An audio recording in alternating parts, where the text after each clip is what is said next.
What exactly does aging mean?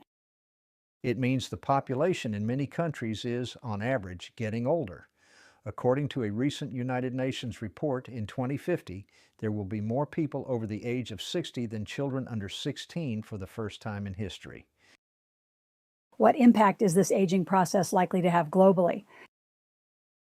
Well, obviously it is a good thing that people are living longer, but as a result of this, there are a number of issues which have to be dealt with. For example, In certain countries, an increasing number of older people are living by themselves, often without any relatives living nearby. The UN reports that 40% of the world's older population lives independently. Some older people are simply unable to take care of themselves, and others can only do so if their houses are specially adapted. Likewise, they may be unable to go shopping or wash themselves.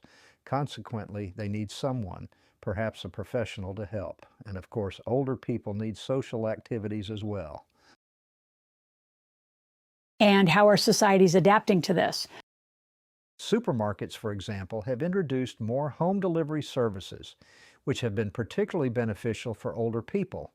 In addition, there has been significant growth in companies providing services which would traditionally have been undertaken by relatives.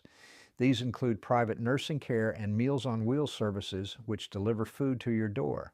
In the USA, for example, Meals on Wheels serves more than 2.4 million elderly people across America, many of whom are living alone or isolated, according to the Urban Institute. Are there any other areas where the impact of aging can be clearly seen?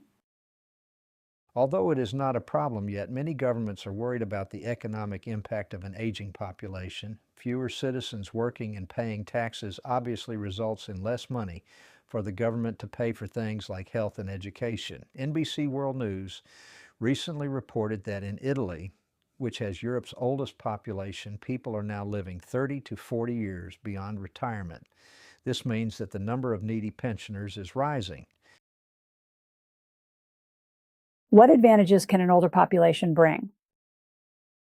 Countries with a high percentage of young people need to spend a lot of money on education. In contrast, countries with a lower percentage of children have fewer education costs. In more developed countries, older people tend to have more savings and more leisure time. In Japan, for example, according to Bloomberg News, the popularity of luxury train travel among older Japanese people has exploded. Consequently, luxury routes are often sold out. Other elderly people may spend more time online or even go back to studying.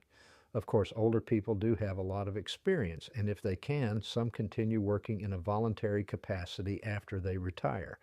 This kind of activity adds a lot to society.